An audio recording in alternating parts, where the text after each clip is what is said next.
Assalamu alaykum Misranim to'r bekitimizning aziz ishtirokchilari, qadrli ko'ruvchilar. Misranim to'r bekitimizning munbar nashrini almashtirish, shundaqla boshpet programmalarini ratlash sababidan Sirdoshlar ko'zligi programmamiz sizlar bilan kechikib yuz ko'rishib qoldi. Shu sababdan biz sizlardan tovanchilik bilan kechirim so'raymiz. Shundaqla men bu son program orqali sizlar bilan yana didorlashganimdan intayin xushalligimni sizlarga bildirmoqchiman. Tor dunyosidagi eng yaxshi boshlamchimiz Misranim to'r bekiti. Misranim. Qadrli do'stlar, biz bu son programmamizda o'zini bilish, o'zgini tunish temasida ahamiyatli bir suhbatni o'rinlashtirdik. Ya'ni alohida bir mehmon taklif qildik. U bo'lsa xalqaroliq 9 tip xarakter grafik ilmining tadqiqotchisi, mamlakatlik oziqliq, sog'lomlik, saqliqni saqlash mutaxassisi hamda diyorimizdagi Salam psixika mulozimat markazining qurg'uvchisi Erkin Xalilullo muallim. 6. numara ibarni depetim gumonxo'r. Deb Salam degan markani men oldim. Endi salamni oldirishda men shu assalomu alaykum deganga bek amroq. To'rdan foydalansa bo'ladi, suyunsa bo'ladi. U yerda nurg'un materiallarni ko'rsa bo'ladi. Uningdan o'zininki odamiyligining qurilmasiga mukammallashtirishga bilim to'plasa bo'ladi. Lekin u yerda kechish, parangishish yoki uzoq muddat sarf qilib aqoid chiqmaydigan yoki chiqsimi xato chiqadigan ishlarga nurg'unlagan muhabbat va nurg'unlagan zehn ufrasa shu jarayonda uningki vaqti ketgan bo'ladi. Demek ayol kishi 4 narsa uchun erga tegadi. 4 narsa bo'lgan. Ayollarning ko'pincha bo'ysunadigan, gap anglaydigan, jiq pul topadigan, pulni menga keltiradigan, nim desam ma'qul deydigan, unda siz erga tegamsiz yo malay sotib olamsiz. Shunga qizi va er diqqat qilish kerak. Men sizni yaxshi ko'raman, davalib, hamma tarafdan yomonligingiz deydigan odam yolg'onchi. Bu haqdagi suhbatimiz qiziqsanglar, diqqatinglar ekranimizda bo'lsin. Tor dunyosidagi eng yaxshi boshlamchimiz Misranim to'r bekiti. Misranim. Assalomu alaykum Erkin muallim. Va alaykum assalom. Aldi bilan sizningga qimmatli vaqtingizni ajratib, Misranim to'r bekitimizning bugungi programmamizga qatnashib berganligingiz uchun to'rdoshlar nomidan chin ko'ngildan rahmat aytaman sizga. Undan aldi bilan shu to'rdoshlarimizga salom yetkazib bergan bo'lsangiz. Assalomu alaykum va rahmatullohi va barakatuh. Barliq to'rdoshlar va qarindoshlarga qizg'in salom. Aldi bilan sizlar bir tanishib olsak bo'p ekan muallim. İsmim Erkin Xalilullo, Atuş'tan. 96-yılı Şunjinga kirib 2 yil tug'andan keyin qaytib chiqib, Atuş'da 1 yil tug'andan keyin Qashqarda o'qigan. Qashqardagi ma'lum bir o'rta texnik maktabda o'qib, shu yerda o'qituvchilik qilib qolgan. Asman musiqa o'qituvchisi. 3 yil ishlagandan keyin men ravob, dutta, tambir shunday. Keyin 3 yil ishlagandan keyin bir savdo bilan shug'ullanishni o'ylab, xizmatni qo'yib, savdo bilan shug'ullandim. 5 yil 2004-yildan 2009-yilgacha bir xalqaro bevosita ish korxonasida hamkorlashib, birga sherik tijorat qildik. Keyin u savdoni taraqqi qilgandan keyin shu shirkatningki maxsus maslahatchiligini qildim va Tayvanda o'tkazilgan bir qitimliq muvaffaqiyat muhokamasiga qatnashib qaytib kelgandan keyin shu oliy darajalik mudirlarni o'zininki savdo institutida tarbiyaladi. Bu jarayonda men bir ajoyib bir ilmni chiqib qoldim-da. Xalqaro 9 xarakter grafiki deydigan. Bu ilmni o'rgangandan keyin men hayron qoldim. Odatda men shu chaqqish bo'lganlikda barliq o'ylaganlarim va tafakkurlarim boshqalarningki ustiga markazlashib qolib ketgan. U undaq, bu bundaq ekan, andaq ekan, mamandaq ekan. Lekin men shuni o'rgangandan keyin men qandaqdiman degandek o'yladim. Shuningdan tortib o'zim to'g'risida chunqur tadqiq qildim. Zadim men qandayroq odam bo'lishim kerak? Zadim muvaffaqiyatchi deydigan boshqalar. Men qanaqa odam bo'lishim kerak deb o'zim to'g'risida chunqur o'ylandim. Toki 2010-yilning o'ttirlarga kelgach 1,5 yil o'zim to'g'riliq o'ylandimda. Zadim men haqiqiy bir muvaffaqiyat qozondim, men cho'qim bir muvaffaqiyat qozongan odamni buni tepishim kerak yoki haqiqiy bir muvaffaqiyat qozongan odamning o'lchim bo'yicha shunday bir odam bo'lishim kerak. Iznim nurg'ulgan materiallarni ko'rdim, o'zim to'g'risida chunqur tushundim. Keyin o'ylab baqsam, menda bir to'p yaxshi taraf bo'lganga o'xshash, endi bir to'p yaxshi emas tarafdan bor ekanda. Xo'sh, endi men bu ikki tarafimning qaysini ish qilishim kerak? Bu tarafda izlangan chog'da dal shu xalqaro 9 xarakter grafiki o'zimni tunishimga, o'zimning ya'ni qon bilan kirgan qo'yim bilan keyin shakllangan xarakterlarim o'rtasidagi ba'zi bir mohiyatlik munosabatlarni tahlil qilish bilishimga sababchi bo'ldi. Shuning bilan men jamiyatda 5 yil jarayonida shu bevosita shikast bilan shug'ullanishgan nurg'unlab odamlarningki davomli o'zi bilan qolmay boshqalarni qilayotganligini bilgandan keyin to'xta. Men odam boshqalarni tafakkur qilish orqali, davomli boshqalarni o'ylash orqali o'zini tushungan bo'lmaydi ekan.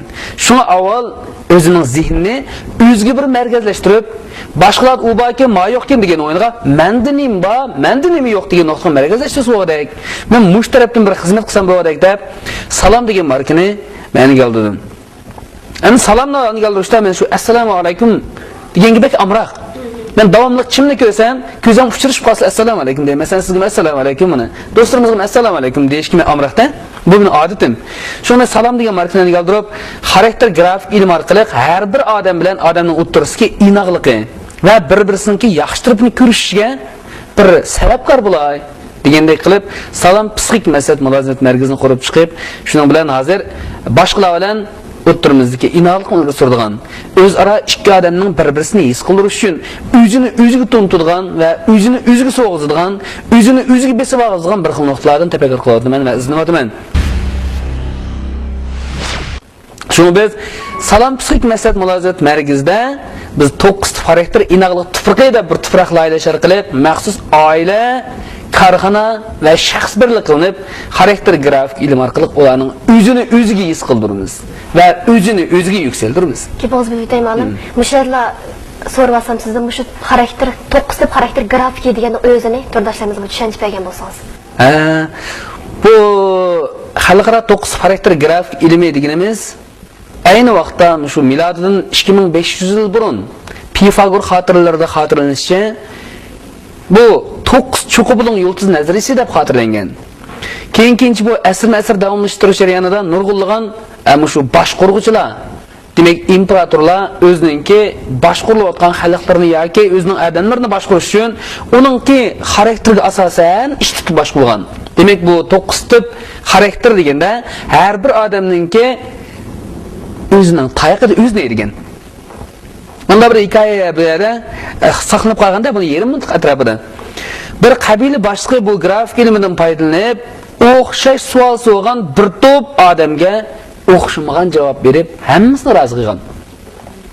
Buningdagi sabab har bir odamningki bir savolni so'rashdagi maqsadi o'xshamaydi. O qabila boshqa qanday qilgan? Uningki shu savolni so'rashga maqsadiga asosan javob bergan. Hargiz so'rgan savolning mazmuniga asosan emas. Şu grafik ilmidan foydalanganda biz har bir odamningki bizga nima degan chaqda degandagi maqsadni bilib turib biz uni bilan aloqa qila olamiz. Shu bu xarakter grafik ilmi dal boshqalarningki o'zini bilishga va o'zini tunishiga bir vosita bo'lgan bir sababkor xarakter analiz qurali. Ammo 9 tip degan chaqda nimish bu 30 olmaydi yo 8 olmaydi. Nimish bu 10 olmaydi, 7 olmaydi. Bunu aynı vaqtda şu Garjev degan bir olim 1910-yildan 30-yilgacha 20 yil tadqiq qilib, bu ilmni Yevropaga kengaytgandan keyin dastlabki mushtarak topgan illarda bular Amerikada jiqtag'ida qo'zg'agan. Zodi 9 degani qandaydi? 9 mudi, 10 mudi? 8 olib qolsin deb nurg'un gumon qilib buni 600 qanday gumon qiladi buning tipida qaraganda. Bu tadqiq qilgan. Keyin 100 ming odamni psixikalik, kelinkilik sinash orqali hammasini o'zini o'ziga his qildirgandan keyin hayron qolgan olimlar. Dal hammasi 9 ni arib demagan. Ana bu 9 degan sonni men turmushimdan ko'rib turman. Hamma narsa tal bo'lgan odamni biz nima deymiz? 9 tal deymiz. Nima uchun uni tal demaymiz yo 30 tal demaymiz? Uningki 9 dan boshqasi yo'qmi? Bor, lekin nima 9 tal deymiz? Masala 9 eng mukammallikninki yuqori pallasiga.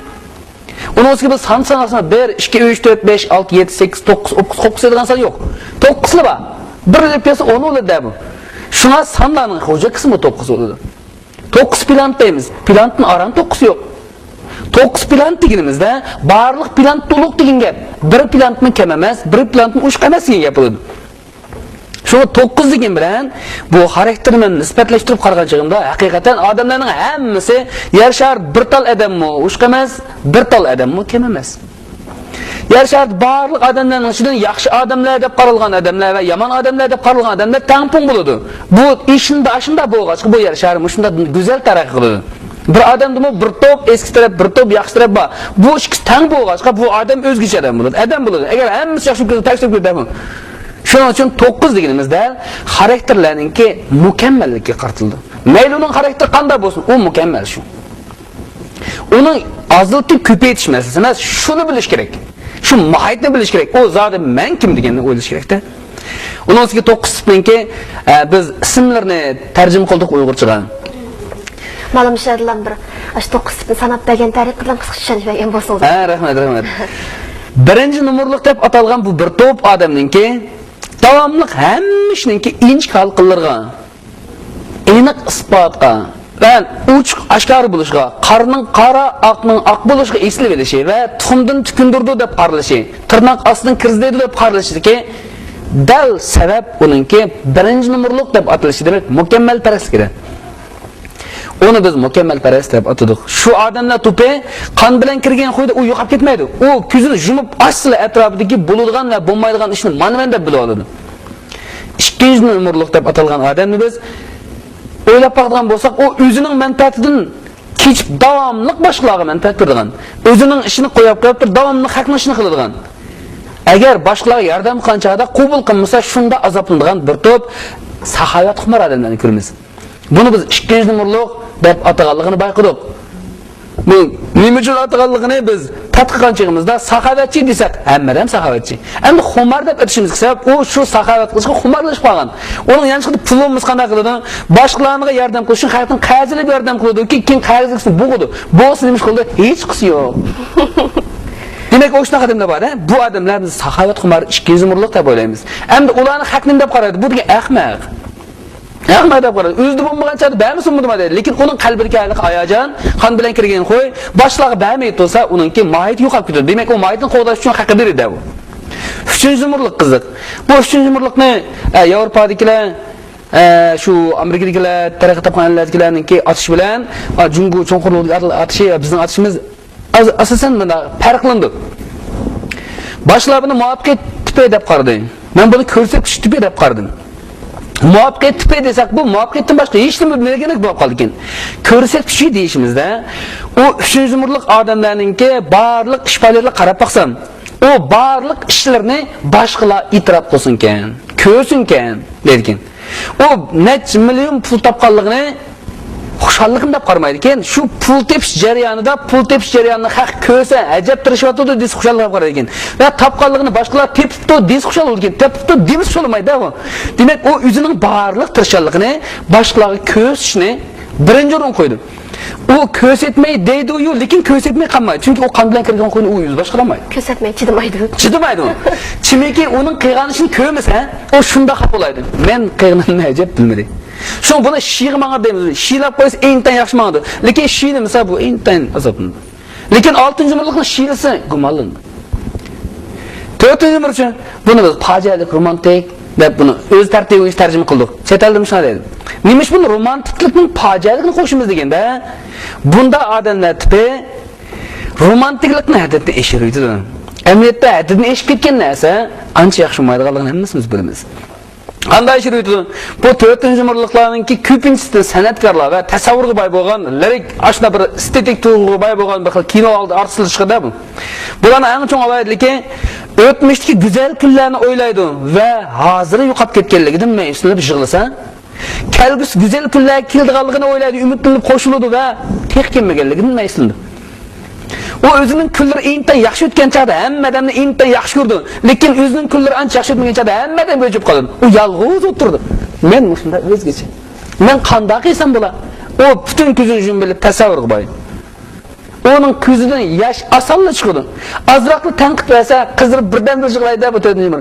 Shu fojialik romantik deyimizga, romantiklikni u oshirib o'tib fojialikni keldi. 5-numurimiz kuzatish deymiz. Kuzatish u ko'zdi. U aralashmaydi. Qani qarab baqay. Ko'zitib oxirida, "Ey, men burun qilsam bo'pti bu ishni." deb o'ylaydi. U ishning barliq ishning hammasini shuni xohlaydi. Mana qil degan chora, avval sen qil. Sen o'zi chiqargandan keyin men qilmayman dedi. Emniyat haq o'zi chiqarib qo'ygandan keyin qilishni ojiz qilmaydi. Shu u nurg'unlagan bilimni o'ziga to'plagan bo'ladi. Nurg'un uchurlarni biladi. Lekin u uchurlar orqali u ish amalni vaqtida qilmaydi. Chunki u xato qilib qolsam, beyapla qilmasin. Men de bu to'g'risida chunqur bilim bilmayman. Shu men bilimni to'plashim kerak dedi. Shu kuzatgich tipdagi 5 nomerlik odamningki bilimi intayin mo'l, lekin u bilimni ishga oshirishda oldirib ketmaydi. Uning qo'sqi intayin bilimga to'lgan, lekin uning ish amallari undaq darajada qo'ymaydi.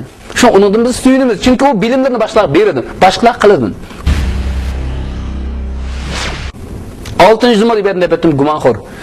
Bu gumanxor tipni men ismini qo'yishdan burun bekjiq o'ylandim. Bir necha o'ylandimda gumanxor desam xalq buni salbiy anglab olamiki, bu satanlik ekan bu gumanxor degan. Undan so'ng biz boshqalarni davomli gumon qilib, ushaq sheksinchi o'ylab olgan gumanxor deb tanqidlaymiz. Lekin bu gumanxor eng isli gumanxor. O nima shu go'sil deyildi? Chunki u qalbidagi sadoqatini va chin muhabbatining sirtda zaxm yeb qolishining oldini olish uchun gumon qilib, u o'zini qo'g'daydi. Shu 6-numar gumanxor sadoqat tipmi deb ataladi. Shu uni bilan do'stlash uncha oson emas. Uning ish siringizni bilsangizmi, buning ish sirini berishda cho'qim maqsadi bor. Bunda oson ish sirini bilmaydi menga asli adam. Deb ish siringizni bilsangizmi gumon qildi, bilmasiz qana gumon qildi. Buning bilmaslikda cho'qim maqsadi bor. Berishni maqsadi bor, bilmaslikda maqsadi bor. Yiqilasınız qanday qildi? Yiqilishni maqsadi bor. Jiroqlasınız uchun jiroqlashni maqsadi bor. Shu 6-numar do'stingiz jiq japoni nimaga tatidi? O'zining sadoqatini qo'g'dab qilib, hech kimning qalb saynasi kirgizmaytib avaruldi. 7-numar birodar Shadman. O intayin sho'x. Uning jon o'rlib tushsa avvalman deydi. Avvalma och arva bo'lishdan to'q arva bo'lgan yaxshi. Deb qarayda, shuning uchun o telefonni yutib kelsin, hech qisi yo'q. Bu telefonni tashlamoqchidim men azayja yutib ketdim. Buni siz jil qilmaysiz. Uni qan jil qilsangizmi, meni jil qilmaysan deb kulida u. Shu 7-numar biz rohat parastamiz. Uningki arzu-armonlari ko'p to'lgan, intayin cho'ng. O bo'lsa, nurg'ulgan ishlarni qilib, beharaman o'ynasa, dengizlarda o'zi biliqdek o'ynasa, bu biliq nima bo'lsa bu. U bir vaqt bir necha ishlarni qilishni xohlaydi. Agar u yosh qiron to'y qilmagan bo'lsa, nurg'ulgan xuddi shunday 7-numar. Shu bu intayin rohat parast deb qaraladi. 8-numarni biz g'ojaka deymiz. Bu g'ojaka tipni men buni jiq kushim ketdi-da. Ayollar olib qasım g'ojakalik qilamdigan desam, haqiqatan o'ylab baqsam, nurg'ulgan 8-numar deb o'ylagan shu bekitganlarimizning hammasi g'ojakalik qilganda, bu qanaqa qaraydi ekan? Men bosh qurishim kerak. O mening imprimim ishga kirgan ekan, menga bo'ysunish kerak. Anandan keyin men chapay yapaman. Men shunda chapay yapib olsam, u menga nima xoinlik qildi. Deb g'ojak deb ayol olsun, er olsun, o o'zininki impressiyada yoki o'zininki qo'g'dash doirasidagi barliq odamlarga o chapay yapadi va uning ishini jinni tikib qo'yib qoladi. Shuning uchunki u bosh qurishga ko'nmaganlarga ancha amriq emas. Gapni udildi dedi. Fukam gap bo'z udildi, men degan agit potolmayman dedi. Ayda degisir udilmaydi dedim. U suru var 8-numerniki. Mening 3 ustozim bor, hamma 8-numar. Uni oldida gap qilish masalan emas. Uning ustiga gapni kesib turdi, beliga tepdi. Qo'rqmaydi. Uning shunday bir xil jangovarlik uchragan. Shu 9-numar kelganda bu tinchlikparvar. Bu oq bayroqni ko'tarib o'tirdi. Bunda odamlar tubidagi odamlarni o'ylab qolgan bo'lsangiz, uni teps tavrimas degan nomga ega bo'lgan. Bu mismis yoki layg'azal deb nom qo'ygan, lekin u shu yerdan baxush edi. Chunki u eg'ir besiqman. Unda aldirab nima ketdi? Jon degan haqchan o'tadi deb u o'zining shu xarakterini yaqlaydigan nurg'ulgan falsafalar bor. Mushunda o'ylab qolgan bo'lsak, 1dan to 9gacha barliq tipni bo'lgan o'zining xohishini, o'zining qilmishini yaqalaydigan eng dangliq asarlar bor. Va o'zining shu mohiyatini saqlash uchun u ijod qilgan eng cho'ng uningki davlatlar bor. Prinsip qoidalar bor. Birinchi numarni haq boshqa bilmay qilib bu tuxumdan tukundirdi desa, u nima deydi? Men tuxumdan tukundirmadim, ishni degan mushundaq qilish kerak. Oqni oq, qarni qora qilish kerak dedi. Lekin 3-numar deb qaraydi. Unda qityogacha nishonga yetmasin maydi. Muvaffaqiyat qozon bo'lib, ananga qilsin bo'lmasin dedi. Lekin birinchi numar shuni dedi. Senga oldiran qo'ysa, o'pkisi yo'q nima sen dedi. 8-9-chi ma tepsarimiz to'liq bu, asta mangadi. Buni ishtirokdan bo'lmaydi, to'xtatdan bo'lmaydi. Lekin 8ni 9ni dedi. Bu degan qallik esa, bu degan talla bu. Dedi. Demak, bundan kelish bo'ldiki, biz boshlarni nim desak, unimi bizni deydigan gapda. Biz boshlarni eski desak, u bizni yaxshi demaydi. Chunki uningda bir to'p yaxshilik, eskilik bo'lganga o'xshash. Biz uning eskiligini ko'rsak, bu cho'qim ko'zivada bizning eskiligimiz ko'rgan. U o'ziga davlatlar bizning dedi. Shunga boshqalarni biroz demay, avval o'zimizni bilish, birinchi bilish bo'ladi, qarang. Mana siz qaysi so'chisiz? Onu depasan hamma to'rtashdan atilib bir mashina. Uning ustiga bu tipninki bir alayidligi, bir odam hammasining alayidligini mujassamlab oladi. Men hozir ma'lum bir tip tushman. Lekin men o'xshamagan tip bilan paranglashganda shu tipning chapanini kiyib olaman. Shuni yana bir narsani deb qo'yay. Bugun Misraning Tor bilan hamkorlashganligimda shunda suyundim. Uzoqdan bilan izlab yurgan bir narsani topgandek bo'ldimda. Birisi bir necha yil burun men Misraning Tor bilan kirib, shu temi yo'llaganda shunda suyungan. Keyin u maxfiyni bir unutib topolmadim, yana bir narsa bor edi. Yana birisi birodarlarimizda shunday yaxshi o'tdi. Sizning degan ziyoratingizni qabul qilib, o'zaro paranglashib, shunda bir xil ozod bo'lib qoldim.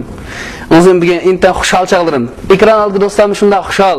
Balki buni ko'rgandan keyin yana davomli fikrlashib turamiz, mundashtiramiz. Savolingiz so'zingiz bo'ldi. Rahmat. Undan sonra malum ağabey siz özünüz gapinizin arasında özünü biliş, özgünü tanış da bir gapni deb saldınız mı?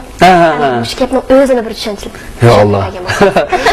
Özünü bilish, özgünü tanış degan chaqda buni bir maqol tamsillar bilan oldin rasmiy maqsad kirish to'g'ri keldi. Suvni singa sepish degan bir gap bor. Har kimni o'zining qayg'ida haydash degan bir gap bor. Bu ikki gapni biz bir minutdan tafakkur qilsak buni his qilamiz. Suvni singa sepishning oldingi sharti menda qanchalik suv bor. O suvni men qandoq sepib ko'ngan?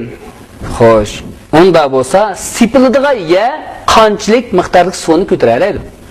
Uning suv chirdigan tushki nada? Mush ikki narsani bilgan chaqda ham bu suv quyguchi, sepkichi suyni miqdoriga loyiq shu tushkidan kirgizdi.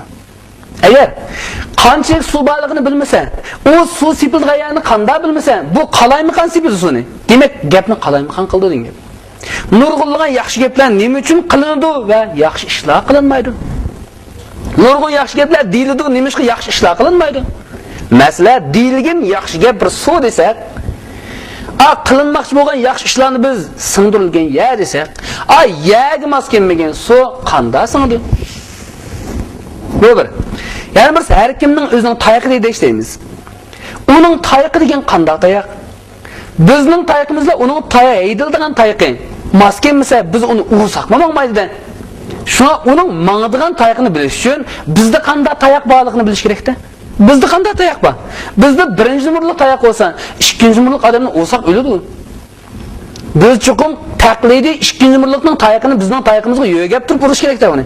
Shu o'zini bilish orqali boshqalarni tunishing gap, men o'zimning tayoqini bilgan chaqda boshqalarningki qanday tayoqda mangadiganligini tuna olayman. Shuning bilan o tayoqni ekilib qalaymiqan olmayman. Uning o'zining tayoqini men tayyorlayib, anandikin urman. Mana bir misollar. Bir mo'mayninki ikki o'g'li ekan, yo'g'on. Talada yomg'ir yog'ib ketgandan keyin bir kalasi bor ekanda, ulug' bir kala. Balasi debdi, "Ballalarim, kalni qo'tang solanglar." Bu ikki bolaning birisi cho'ngni tortibdi, kichikda uribdi. Kala maqmabdi-da. Yo'g'on ikki bola ulug' bir kalni ichiramabdi. Anasi o'ylab, bir vaqtlam o'tni deb, "Ballalarim, manda qilsizlar" deb kalning og'zini tutib, da qilib qo'tang ichiribdi. Bu nima? Mo'may qanday qildi? Kalaning tayoqini bildi. Kala nima uchun qo'tanga chirganligini biladi. Agar qo'tanda yeydigan narsa chirdi kala, bo'lmasa saran kala yo'q, chiymaydi bu. Shuning uchun bu yerda o'zini bilish deganda o'zininki qon bilan kirgan xo'yini bilish va jon bilan shakllantirilgan xarakterlarda o'tirishki munosabatni tushunish. Rahmat mallam. Andikin o'zimizning gapga kelsak, hammadan yangi şey geldi. Bizim şu tor dünyasına gelsek malum. Şu hazır torninki mükemmellik erişmiş dostlarımızınki, bulup yaşlar, kız yigitlerninki torda paranlaşıdığan, muhabbetleşidiğan ehvallarda çok ko hazır. Doğru. Muşu doğrusuda, keyin şu yaşlanmışlar paranlaşıp, muhabbetleşip yürüp, keyin bazılar pişirmen kıldığan, bazılar suyunduğan, bazı ehvallar var, hem bazıları yılıqıp, başka işlerini taşlap kırdık, başçılarda kırkızdığan işler pek eğir tor dünyasına. Muşçada tordaşlar bir azırak. Sebebi neyme, bununki yeni kanda qaysi jihatdan qo'g'dansa degan jihatlarni bir tushunch bergan bo'lsangiz.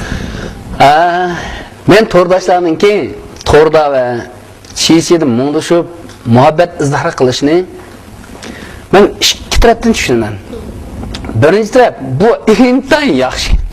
Uni demak bu. Yana bir taraf bu cho'qim bir yomon tarafi bor.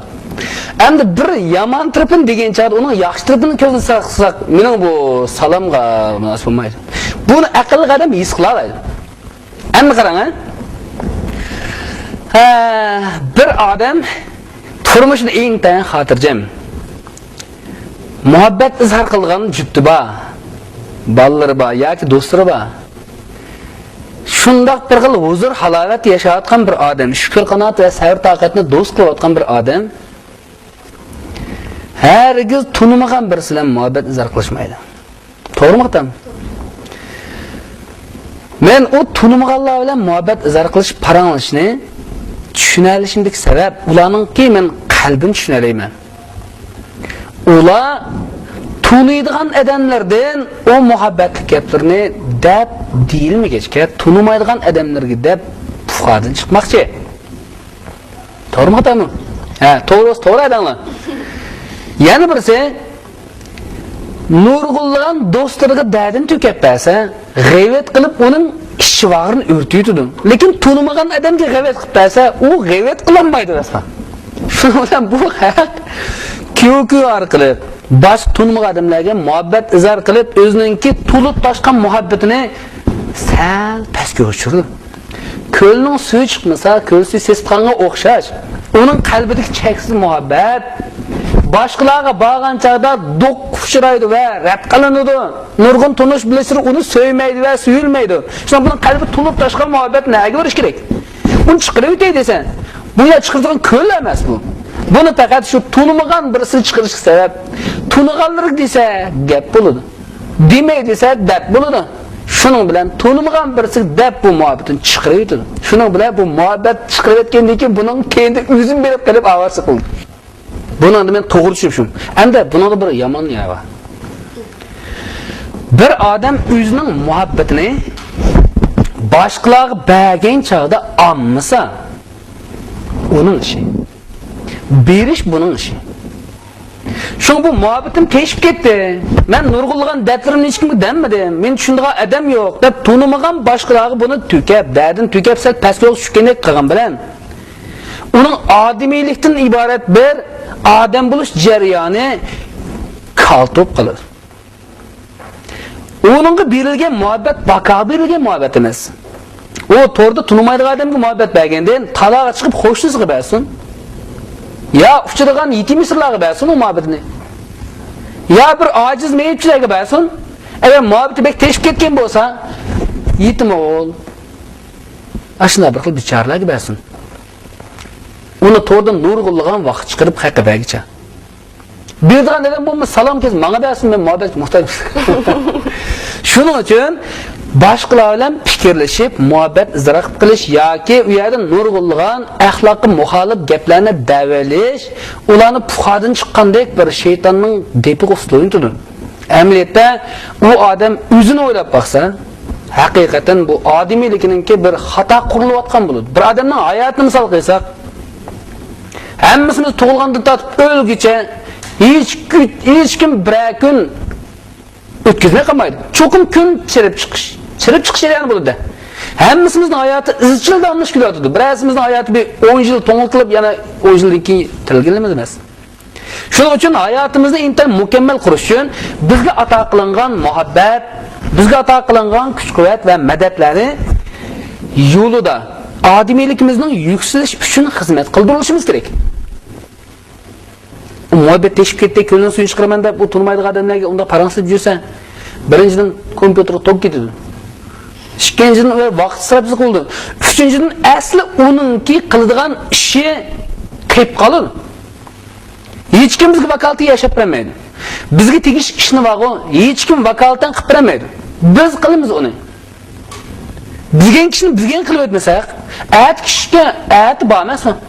Lekin ata hech qanday shunday qilmaydi. Cho'qim atning ishi bo'ladi. Shu yerda to'rdan foydalansa bo'ladi, suyunsa bo'ladi. U yerda nurg'un materiallarni ko'rsa bo'ladi. Uningdan o'zininki odamiyligining qurilmasiga mukammallashtirishga bilim to'plasa bo'ladi. Lekin u yerda kechish, paranglashish yoki uzoq muddat sarf qilib, oqibati chiqmaydigan yoki chiqsimi xato chiqadigan ishlarga nurg'unlagan muhabbat va nurg'unlagan zehn ufursa, shu jarayonda uningki vaqti ketgan bo'ladi. 24 soat kunga kelamiz.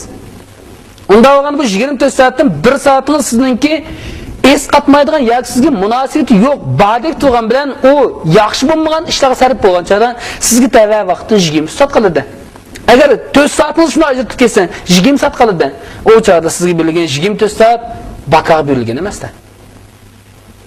Shuning uchun odam o'z hayotidagi har bir kunni to'liq bilan, har bir daqiqasini o'z hikmati bilan astoydil o'tkazish kerak. Shuna to'rdoshlar, to'r masalasiga va to'r muhabbat masalasiga meniki mushuncha tushunchim bor. Uni men tushunaman, qalbim tushunaman. Nima uchun u to'rda tunmagan demak muhabbat berishni tushunaman. Chunki u to'rdan boshqa yoki ba'sa gap bo'lgan yoki uni qabul qilmagan bo'lishi mumkin. Lekin shunda qildi deb uni butnab zaya kesmaydi. U muhabbatni yana boshqa yoki ba'sa bo'ladi. Yoki misol elish tamasida berish emas. Elish tamasida berish emas. Suyulish tamasida suyish emas. Men birisini yaxshi ko'rsam, meni yaxshi ko'rish kerak deb ko'ymayman. Men birisini so'ysam, meni suyish kerak deb so'ymayman. O so'ysa yaxshi, so'ymasa hech qisi yo'q. Mening so'ygim mening to'sa. Shu bir narsaga berish hargiz elishni oldingi shart qilsa riyo bo'ladi. Shu muhabbatni qalaymikan bermay, beraverayli boshqalarga. Bir narsani elish tamasi bo'lmasin. Tugab ketmaydi muhabbat-chi.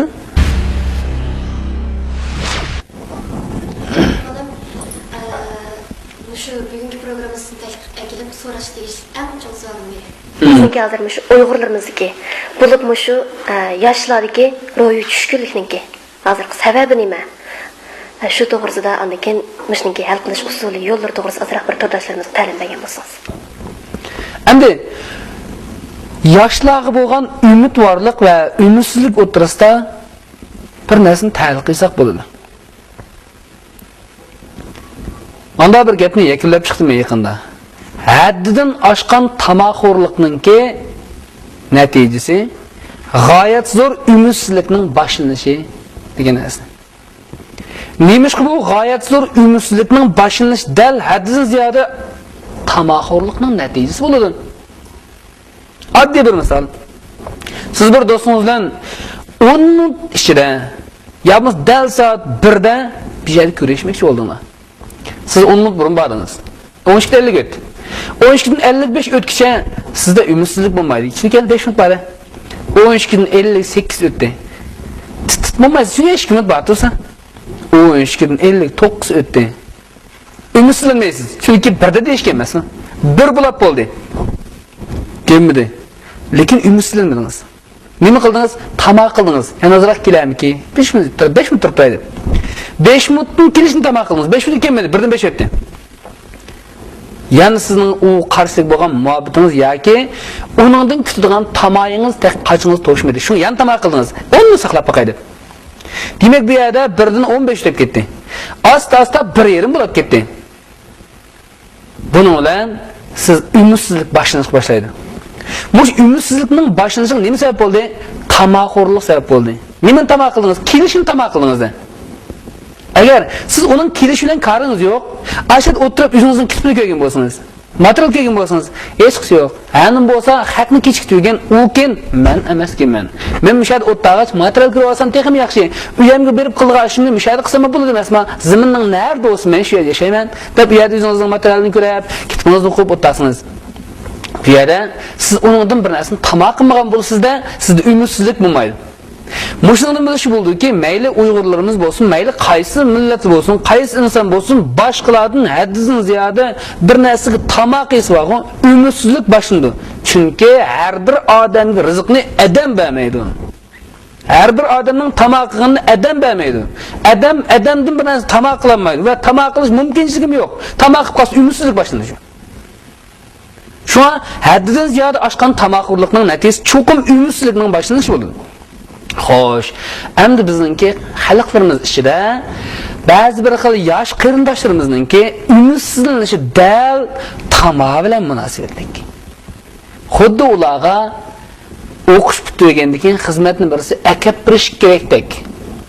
Xuddi ularga xotullar o'zligidan kelib tegish kerakdek.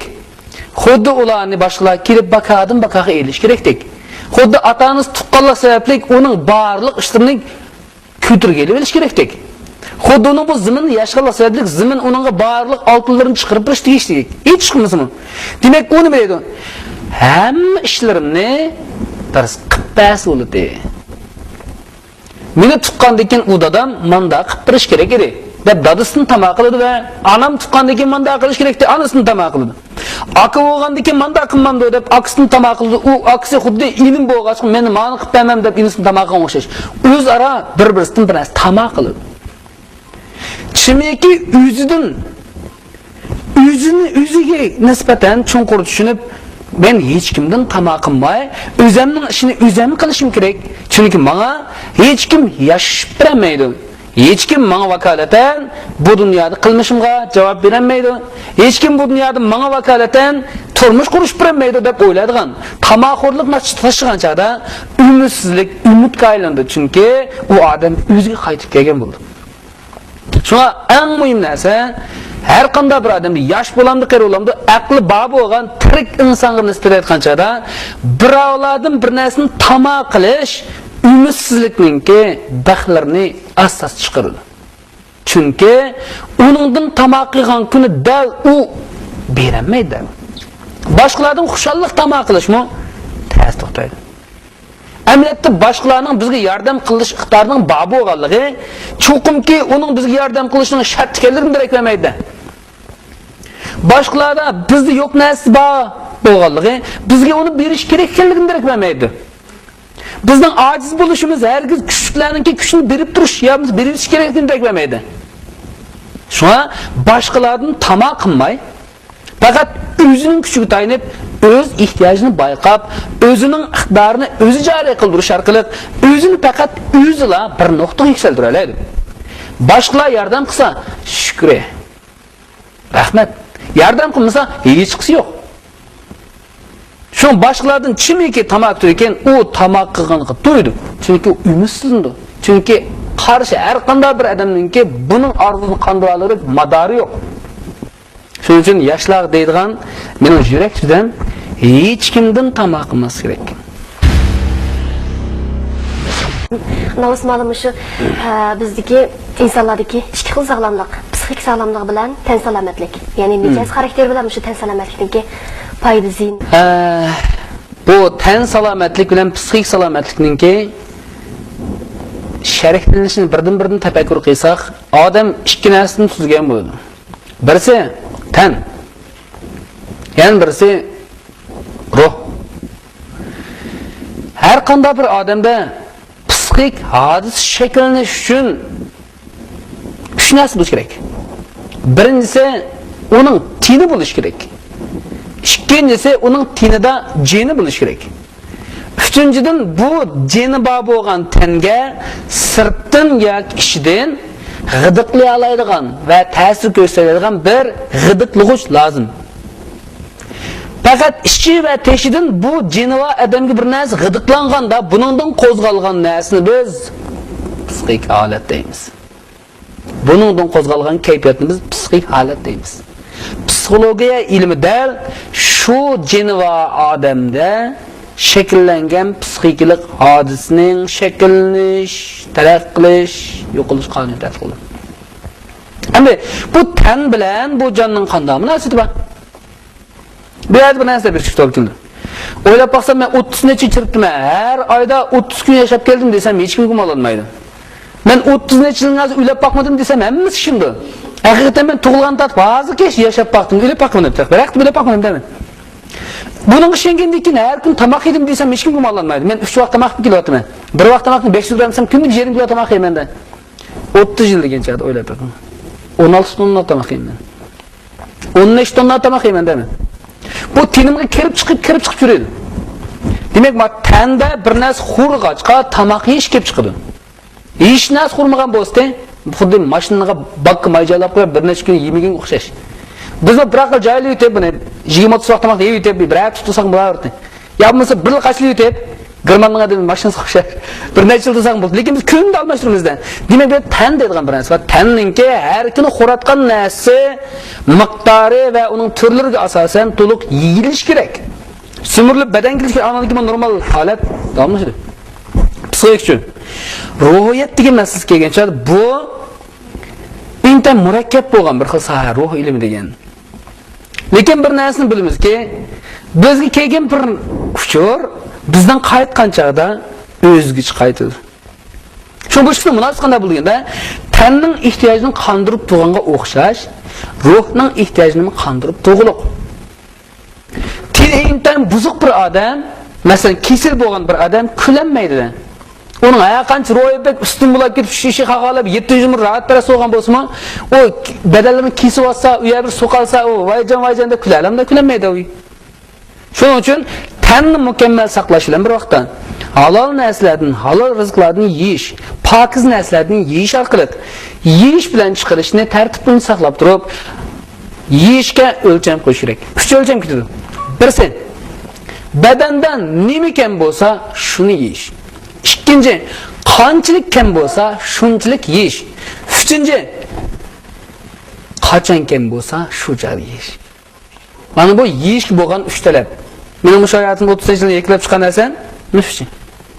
Shuna mush o'lcham bo'yicha tanni saqlaymiz, endi ruhni qana qilamiz? Ruhning mo yeygan tamoqlari bor.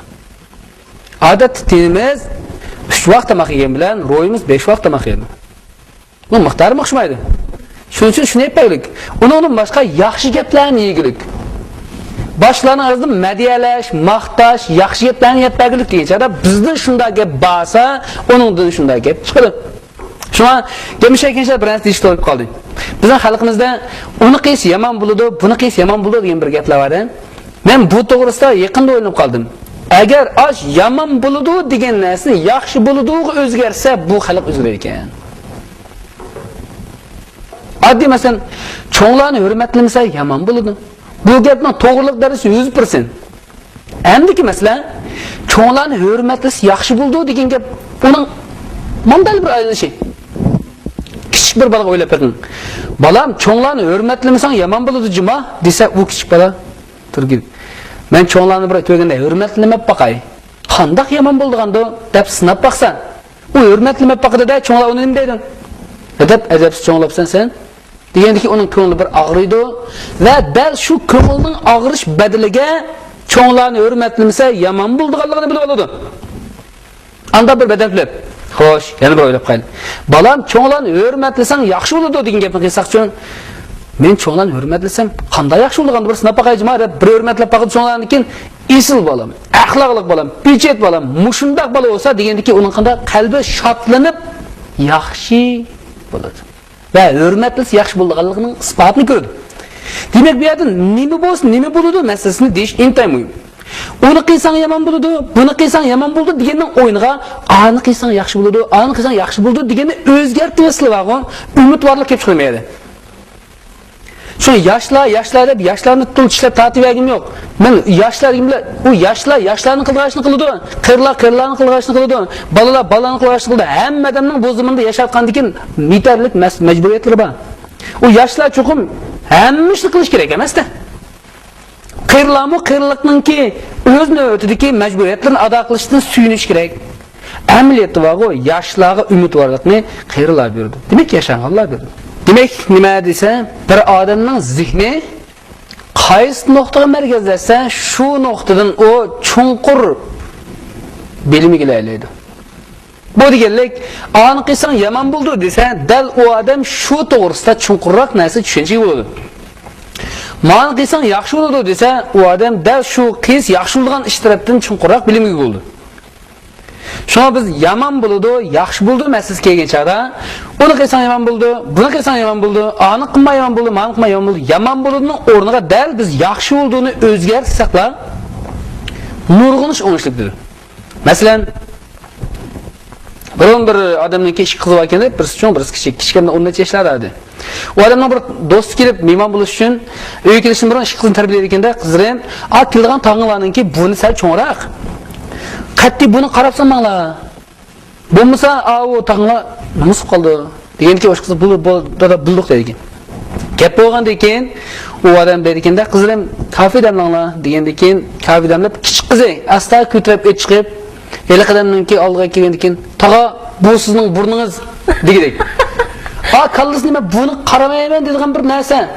Buni qarama yomon bo'ldi degandan keyin buni kallasi nima? Buni qarasam yomon bo'ldi deb shu demoqchi bo'lgan gibi to'g'risida, shu burun bor buning ichida. Shun taga bu meni bana sizning kafiringiz deyman deb taga bu sizning burningiz degan gap bor. Shuna biz yoshlarga va boshqalarga kichiklarga nasihat qilganda yapmasa, qandoq qanchada uni qilmay yomon bo'ladi emas, uning qiladigan yaxshisini tep chiqib, ani qandoq qilsam yaxshi bo'ladi deydi. Bo'lmas demaydi. Boshlar digimiz kelsa yaxshi gap deydi. Yomon gap bo'lsa to'xtaydi. Uning yomon bo'lganligini deb berish orqali uni keyinga chekindirishimiz kerak emas. Bo'lsa uningga to'g'ri yo'lni tep chiqib, manda qilsang yaxshi bo'lgan deb nasihat qilsak, yo'qmasa manda qilsang yaxshi bo'ladi degan tarafsiz gap qilsak, buni aqidi. Anda qilsang yomon bo'ladi desa, u bilmay qilmaydi uni. Qilmasa yomon bo'lganligini. Vahimaga to'ladi bu. Uni qilsang yomon bo'ladi, buni qilsang vahimaga. Uni vahima oltidan psixikani nurg'ulgan masala chiqadi. Pas holatdan nima chiqadi? Shuning uchun yomon bo'ladi deganni biz turmushdan rad qilib, yaxshi bo'ladi degan nuqtaga ko'taygan chig'imizda jamiyat yaxshi bo'ladi va boshqalarningki ro'yxati yaxshi bo'ladi. Undan sonra erkin ma'lum, hozir bizningki shu atrofimizda ko'rib turyapmiz, anglab turyapmiz, shu yangi to'y qilgan ayollarningki shuna asalla ajrashib ketadigan, kelishmaydigan ishlar hakikaten iğradır cemiyetimizde. Sizinki karşınız boyunca müşahirdeki saklanatkan meseleler qaysi cihetde düşünce bergen bolsanız? Hazırki meningki atrofimdami va men o'zim bilan ko'rgan ishlardan qaraganchada bu er ayollar to'y qilishdan keyin, to'y qilib bo'lgandan keyin ajrashib ketishni men menda bir qancha nuqtadan tafakkur qildim, tasavvur qilib his qildim bo'lg'ay. Birinchidan buning to'y qilishdan burun holati ahamiyat berilmagan. Masalan bir qiz bir o'g'il bilan axloq mezonlarga muxolif holatdagi muhabbatlashish deb atalgan jarayonlar bilan shug'ullanish jarayonida bu intan shirin o'tish ekanmish. Chunki bu jarayonda hech kim o'zining xatoligini boshqalarning bilib qolishni xohlamaydi. Qiz tarafga o'xshash, o'g'il tarafga o'xshash, u barliq yaxshi taraflarning hammasini chiqarish orqali qarshi tarafga yasalma shaklini, o'zining alohida go'zallik holatlarini, alohida ranglarini ko'rsatdi. Qarshi taraf shunday. Shuning uchun bu turmush eng go'zal bo'ldi. Undan boshqa bu yerda samanning tagida so'tsinga o'tkazilganga o'xshash yana bir maqsad muddao bu yerda bilinmadi. Zot u xotinni ayolni nima uchun oldi?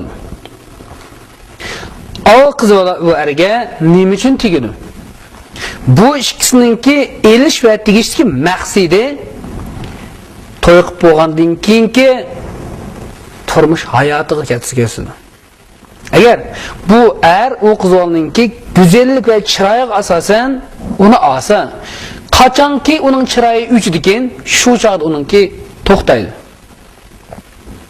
Agar u qiz bu erningki xizmatiga yoki puliga asosan tegsa, qachonki bu erda u qiz lozim qilgan narsa yo'qaydigan, u qizning narsasi darhol to'xtaydi.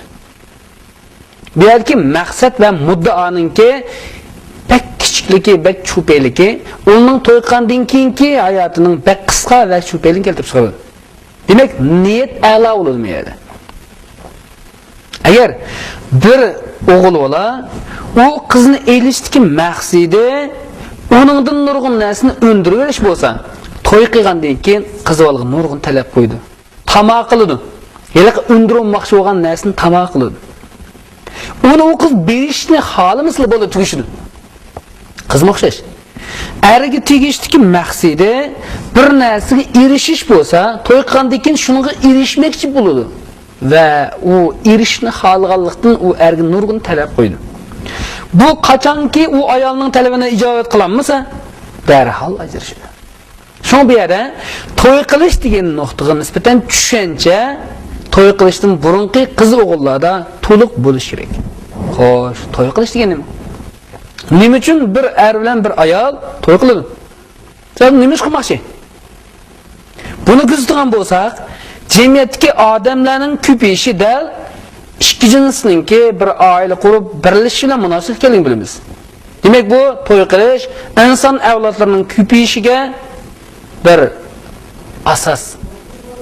Yana birisi, to'y qilinmagan ahvolasida u er va ayolningki tan ehtiyojı, ya'ni jismoniy holati va jinsiy talabi qalaymiqan qondirilishga tegishli ko'p qoladi.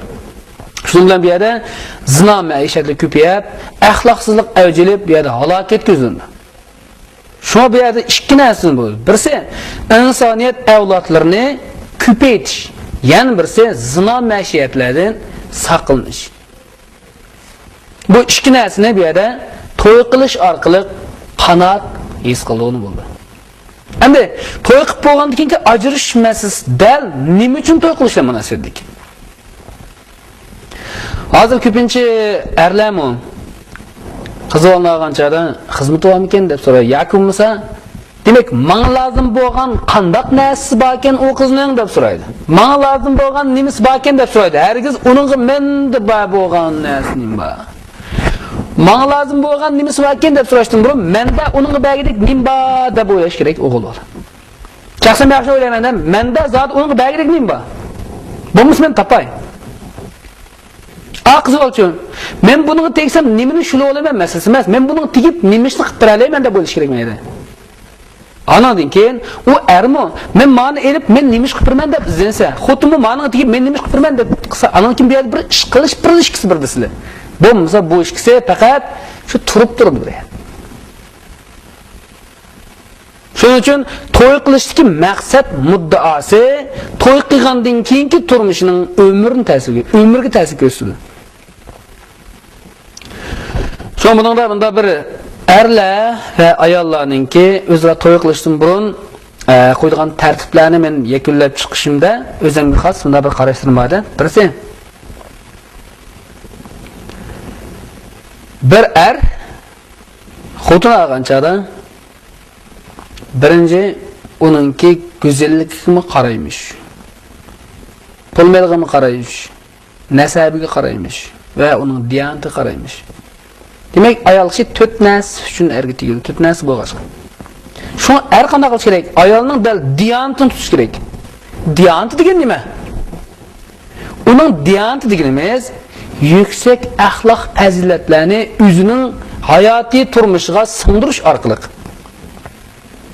qilmish va atmishlarni eng asl nuqtada joriy qildirishni ko'rsatadi. Demak, uning bolalar dal o'zi shu. Uningki balaninki eng yaxshi tarbiyalanishi, eng yaxshi o'tayotgan ota-onaning kunlari dal uning darsi bo'ladi. Balaning har kunlik darsiga uyg'ongandan tortib uxlash bo'lganlarlikda ota-onasining yashash jarayoni uning darsi bo'ladi. Anası bilan dadasi qandoq yashasa, u shu darsni o'rganadi. Shu bola degan kunda dars oladi. Garchi topshiriq ishlamagan bilan uning ko'z oldida bo'layotgan barliq voqealiklar uningga dars bo'ladi.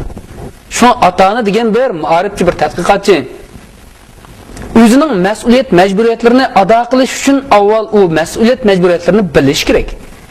Bilish uchun izlanish kerak.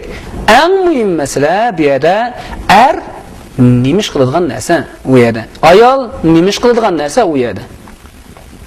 Er mangu holatda ayol qildig'ashni qilmaydi. O'xshash ayolmi mangu holatda bu er qildig'ashni qilmaydi. Bu ikkisininki bir-birisining ishini qilinmasligi, birisining to'yin, birisining shuqurligini emas, o'zgachilikdan. Hozir er ayol barobar degan nurg'un gap chiqdi, shundaymi yo'qmi? Amaliyotda eng teng barobar. Nimada barobar? Quyosh nuridan teng barobar bahman bo'ladi. Havodan teng tinadi. Suvni teng ichidi. Gapni anglash quloq ish, uning ish quloqi va buning ish quloqi va quloqlar barobardir. Uning ish qizi va ish qizi va. U bir adam bu adam bo'lishi barobardir. Lekin qiladigan ishqina barobar bo'ldi. U er men topgandan keyin ayolimni topsin demaydi uni. Ayol degan men tuqqandan yo'ldoshimni birini tug'ib boqsin degan yo'qda. Shuning uchun bu yerda xizmat qilish doirasi va mas'uliyat majburiyat doiralari aniq ayrilib bu ikki adamga, demak er bilan ayolga aniq bo'lgan ekan, bu ikkisi o'z xizmat doirasi chiqishni anglashgisi bo'ldi. Anondan keyin bu oila davr bilan tang ilgirlaydi. Bo'lmasa bu yerda zo'r masala chiqadi. Shuna hozir nurg'unlagan ayollarni men his qilamanki, bir shu eng yaxshi bo'lgan bir erga tegish haqiqatan oson emas. Eng yaxshi bo'lgan erni qandoq o'lchaydigando desam, ayollarni ko'pincha bo'ysunadigan, gap anglaydigan, jiq pul topadigan, pulni menga gapiradigan, nima desam ma'qul deydigan, unda siz agi tegamsiz yo malay sotib olamsiz. U Şu ayollar eng yaxshi degan o'lchamni tushunish kerak. Qandaq qandaq malay. Ermin dedim. Mana bir xotin bo'lsa mana. Qandaq narsa xotin bo'ladi. Xotin degan nima? Nima ish qiladigan narsa u yerda.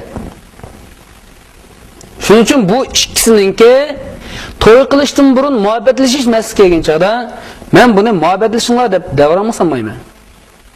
Lekin ayol u bilan muhabbatlashmagan ahvolasida erlarni ko'may qolmaydi. Bunday şey qanchada u atrofda dadasini ko'rdi. Dadasidan u erning obrazini ko'rdi. Shuna qizi va diqqat qilish kerak. U yuzga o'xshash odamni topadi qiz uchun. Shuning uchun qiz va odam degan favqulodda diqqat qildi. Endi o'g'il uchun anasini yaxshi ko'radi. Shuning uchun u onasi diqqat qilish kerak. O'g'li va ona vahshiy diqqat qilish kerak. Bo'lmasa u o'ziga o'xshash xotinni tepishni tarafdor qiladi. Shuning uchun bu yerda yana kelgan chaqda bilan ayol bolalarning ustozi bo'ladi. Shu hozir jamiyatda ajrish nisbatining yuqori ko'tarilishi birinchidan uning to'y qilishga maqsad muddaosi to'g'ri aylanmagan. Ikkinchidan u axloqda diqqat qilmagan. Onunğa nisbeten tushunchisi yetarli emas. Qandaq qandaq ayol avnimi bilmaydi. Faqat shu to'y qilib shu bil to'sil bo'ldi degan edi. Undani hammadan qila oladi. Asl bo'ladi-ku. Tegishli bo'ladi-ku. Ma'qul desa tegadi-ku, oladi-ku.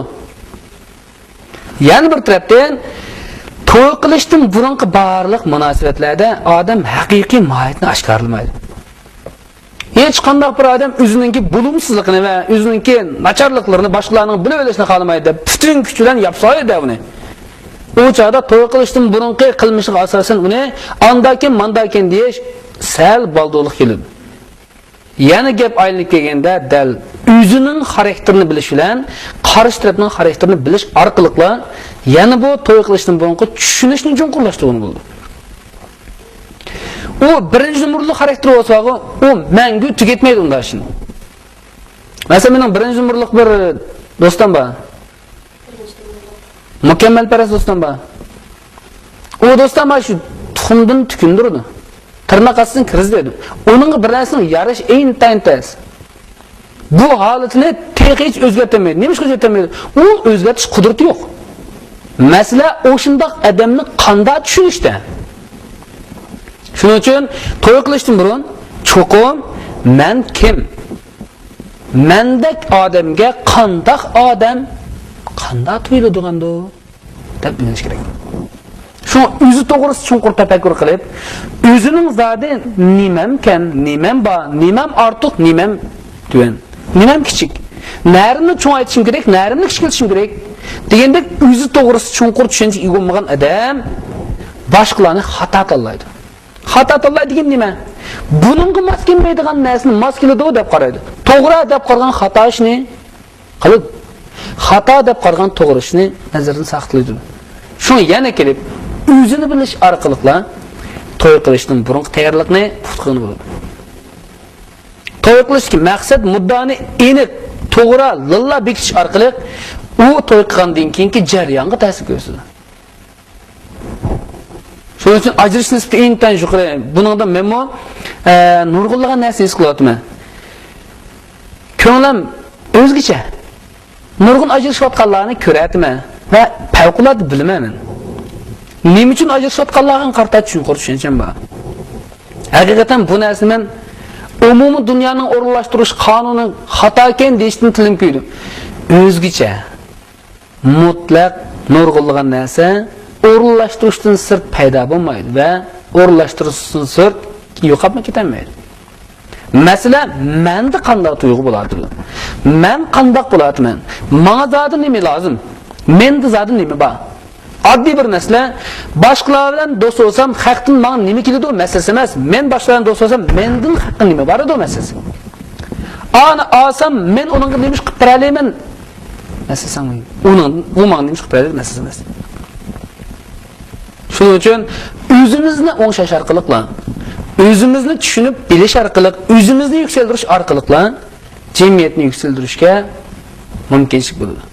Shuni to'g'ri qilishninki oldingi sharti nurg'unlagan taraflardan o'xshamagan sohadagilar uni o'xshamaydan qaraydi. Mening o'ylashimcha to'y qilishga maqsad muddao aqlonlik bilan yaxshi bekitilishi va to'y qilgandan keyin har bir odam o'z mas'uliyat, majburiyat doiralarini aniq bekitib olishi va shu mas'uliyat doiralari ichida eng yaxshi muhabbat bilan uni davomlashtirib ishga oshirish kerak. Hargiz tegib qolganlik sababli uningki ehtiyojini ayol qondirib o'taydiganligidan yoki ib qolganlik sababli bu xotinning barliq ehtiyojini erning qondirib o'taydiganligidan darak bermaydi. Ehtiyojni vaqti o'lganda tugaydi. Chunki nafs xohish degan narsa bu dunyoda shundoq qo'sqichonki, siz butun dunyodagi boylikning hammasiga erishsangizmi, sizning nafs xohishingiz to'ymaydi. Oysharga erishsangizmi baribir. Bütün zimindeki hamma narsa va bütün koinotga hamma narsa erishsangiz bu nafs xohishingiz to'ymaydi. Chunki siz uningdan hurmatliksiz. Hamma narsani hurmatliksiz. Shu sizning ehtiyojingiz elish orqali emas, berish orqali qanadi. Shu haqiqiy muvaffaqiyatchi elish orqali emas, berish orqali bo'ladi degan nuqtaga kelib chiqdim. Shu nurg'unlagan narsaga erishganlarni muvaffaqiyatchi deyishimda sal diqqat qilaman. Lekin nurg'unlagan narsani boshqalar o'rtaq iste'mol va o'rtaq qilishayotganlarni muvaffaqiyatchi deyishga qarata moyilman. Chunki o'zaro inoq ittifoqlikda, o'zaro birlik va o'zaro muhabbatlikda mavjud bo'lish, fursatiga muvaffaq bo'lish bu yaxshi narsaga muvaffaq bo'lish. Shuning uchun turmushdimi? To'y qilgandan keyin undaq yoki bundaq savalliklar biz xohlaydigan va xohlamaydigan ishlar mavjud bo'ladi. Dal mana mush sababdan aziz nurg'adim. Xuddi turmush qurgandan keyin hech qanday bir xohlaydigan ishning hammasi bo'lib xohlamaydigan ish bo'lmaslik ishdek. Turmush qurgandan keyin xohlamaydigan ishlar xohlaydigan ish mavjud bo'ladi. Chunki sizni xohlanadigan va xohlamaydigan ish bo'lg'achqa. Shuning uchun bu yerda bir gap bor. Er ve ayol apucan kechirish. Faqat apucan bilan kechirish orqali bu oyatni davomlashtirishni bo'ladi turmushni. Apu qilinmasa va kechirilmasa bu ikkisi darhol yo'qolish qaratmadi. Endi kechirish deganni qanday tushuntirsan deysiniz? Siz yaxshi ko'rgan odamninki qarab baqsangiz hamma yeri yaxshi. Bu deganlik siz yaxshi ko'rgan odamninki yomon yeri yo'qmi? Ba, qachon chiqdi? Yaxshi ko'rmaganning aytisi chiqdi. Yaxshi ko'rmaganning aytisida uning barliq yomon taraflari chiqdi. Agar yaxshi ko'rayotgan chig'iz uni yaxshirib chiqib turajab. Bal sizningki boshning hayot vujudidagi yomonligini ko'rgan chig'iz uning ustida yaxshi ko'rishingiz kerak ko'radi. Agar yaxshi ko'rgan bo'lsangiz, nima deb uni yaxshirib ko'ra olmaysiz sizga? Men sizni yaxshi ko'raman, davalib, hamma tarafdan yomonligingiz deydigan odam yolg'onchi. Agar rost yaxshi ko'rgan bo'lsa, yomonligingizni ko'rishga nima ko'zayoniki? Bu bir formula. Ko'rmanlik deb qo'ying. Agar sizni bir yaxshi ko'rman deb davomli yomon tarafingizni ko'rsa, u yolg'onchi. Odam yaxshi ko'rmagan odamning yomon tarafini ko'rdi. Anamızın yaman tarafını ko'ramdik. Enkdan yaxshi ko'rgan anamızın yaman tarafını ko'ramdik. Yo'q. Nemishqa? Uni yaxshi ko'rgachga uning yaxshi tarafi bizga diqqatingizni taqtirdim. Bir dushmanning yaxshi tarafini ko'ramdik. Ko'rib bo'lmaymiz. Yo'qdek. O dushmanimizning yaxshi tarafi yo'qdek turgan tursa. Xo'sh, bizning dushmanimiz dunyoning dushmanimi undaq emas. Uni vahshiy suydi qilib bag'im. Unda uning narini suydi. Biz o'z ko'rganini haq so'ydik. Demak, uningda biz o'z ko'rgan bilan yaxshi tarafı bor. Masala bizning yaxshi ko'rmaganligimiz sababli uning yaxshi tarafini ko'ramidik. Shuni yakunlashimiz kerakki, kimiki sizni yaxshi ko'rman, suyman deb sizning yomon tarafingizni ko'rsa yolg'onchi. Haqiqatan yaxshi ko'rgan odamninki yomon tarafini ko'rmaydi. Yomon tarafini ko'rgan odamni qanday yaxshi ko'radi? Yaxshi ko'rish to'g'ri bo'lgan taqdirda u yomon tarafini ko'radi va uni o'chib qolsa. Shuning uchun muhabbatlish jarayonida nima uchun bir-birini yaxshi ko'rdi? Chunki uning yaxshi tarafini ko'rgan. Nima yaxshi tarafini ko'rdi? U yaxshi tarafini ko'rsatgan. To'y qilib bo'lgandan keyin nima uchun bir-birini yaxshi ko'ramaydi? Chunki yomon tarafini ko'rib qolgan. Nemishqa yomon tarafini burunqidek yushunmagan. Shuning uchun nima o'ylasangiz sizning to'g'ri. Chunki siz shuni o'yladingiz va shuni ko'rsiz. Shunday. Rahmat ma'lum intayin ahamiyatli bo'lgan so'zlarni, turdoshlarimizning anglashga intizor bo'layotgan so'zlarni intayin ahamiyatli yig'inchoqlab so'zlab berdingiz. So'rayman desam savoljiq, javob beraman desangiz javobingizjiq. Bizning vaqtimizni berib qoldi. Shuningdek ma'lum sizdan bek avval qilibdik. Oxirida shu turdoshlar nomidan sizningki bundan keyingi orzularingiz, planlaringizni anglab boqqan bo'lsa ekan. Rahmat. Mening orzularim bek cho'ng hamda. Bu orzularimdan suyunaman. Hem bir narsaga ishonamanki, hamma odamning bek go'zal orzulari bor. Mush programmani ko'rayotgan har bir odamning uchun go'zal orzulari bor. Uni boshqalarga ochiq oshkora danmasligiga sabab u orzuni deganda u ahmoq deb qaralib qilishni yoki orzularininki zaxmi ishni xohlamaydi. Şuna hamma odamning go'zal orzularini deyilmaski yo'qlikdan emas, faqat uni deydiganga bir sharoit bo'lmaganlikdan. Bugun mushu Misraning to'ri meningki orzularimni deyishga sharoit bilan ta'minlab berganligidan Abu Bakr birodarimga va barliq do'stlarimga salom nomidan va Erkin Halilulloh nomidan rahmat aytaman. Avval rahmatimni aytayotgandan keyin boshdan bo'ladi rahmat. Uningdan boshqa to'rdoshlariningki mushunda bir xil fikrlashish bilan bir vaqtda o'zaro o'rtoqlashgan qalb holatlarga va qalbininki nurg'unlikdan larzaga tushayotganligini eslayapman. Chunki mening qalbim hammasi bilan o'xshash. Chunki mendami bu qalb go'sh bor. Mening eng chong orzuyim salomni va go'zal axloqni umumlashtirish. Chunki salom psixik maslahat mulozimat markazi deb atalishi va salom degan markani biz aniq oldirishimizga sabab bu salom odatdagi odam bunu tushunishga kuch sarf qilishga tegishli bir ish bu. Masalan, assalomu alaykum. Masalan, assalomu alaykum degandan keyin siz va alaykum assalom deng demadim. Lekin nima uchun da'vatdingiz bu gapni? Chunki mush assalomu alaykumni anglagan qalb o va alaykum assalom uchun aqldan bisuraqla chiqirdi. Aqldan bisuraq chiqirdi. O shunda bosh-boshliqki assalomu alaykumning jubti va alaykum assalom. Shundan salomni oshkora qilish, salomni umumlashtirish mening birinchi orzuyim. Hamma odam uchirganlik odamga assalomu alaykum deb salom bersa, bu mening orzuyim bo'ladi. Nimishqa? Bir odam bilan bir odam yaxshi o'tishni xohlasa, assalomu alaykumdan boshqa ochqish yo'q. Agar qachonki odamlar orasida assalomu alaykum yo'q ekan, bularning orasini bog'laydigan jip uzilgan bo'ladi. Endi bu assalomu alaykum orqali bir to'p odam intan inoq ittifoq do'st bo'ldi. Endi bularning qilmishiga nurg'unlagan axloq fazilatning o'lchamlari, nurg'unlagan axloq javoharlari qilmish va atmishlariga singib ketish kerak. Hargiz bilib olish emas. Odatda salom intayin muhimkin deganni bilib olish bilan bir odam uchrasa assalomu alaykum deyish osmondan farq qiladi. Hargizmi biz salom qilgan masalan lozim o'rganda birisiga bunda bilim bersak, o'g'ilo'ling demaymiz. Mush bilim sizga harakat paydo qilib o'z qilmishingizga bir singib ketsin demakchi.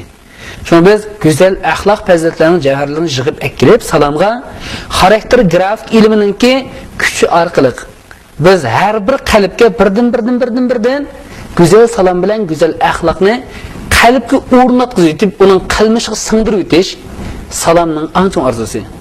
Shundaqla erkin xallarning eng chong orzusi. Rahmat ma'lum. Assalomu alaykum. Va alaykum assalom. Assalomu alaykum turdoshlar. Ma'lumunda bo'lsa, sizniki qimmatli vaqtingizni ajratib programmamizga qadam tashrif qilganingizga, turdoshlarimizga qimmatli bo'lgan darslik so'zlar berganingizga, turdoslar nomidan, Misraning to'rga o'tsidagi barliq xodimlar nomidan chin ko'ngil rahmat aytaman. Rahmat sizga. Bundan keyingi ishlaringiz texim yurishib ketsin. Diqqat qiling, salom markaziga odamlar ko'payib ketgan bo'lib qolgan uchun. Qarshilamiz. Hammamiz o'zimiz. Bo'ldi ma'lum. Undan kelgan qadimga rahmat. Rahmat. Hamma bizga ko'rishamiz. Qadrli do'stlar, vaqt munosabati bilan bu san programmamiz o'shada oxirlashdi. Yuqorida ilib berilgan ahamiyatli suhbatimiz ko'rmanlarimizning, turdoshlarimizning ma'naviy dunyosiga zarechalik bo'lsa-mu bilim epkilarisa biz shunday bo'lganmiz. Oxirida biz Erkin Halilulloh ma'lumning tiniga salomatlik tilaymiz. Shundaqla bundan keyingi barcha ishlarning urush bo'lishiga chin dilimizdan tilakdoshlik qilamiz. Bu san programmamiz o'shada oxirlashdi. Yaxshi ko'rishamiz.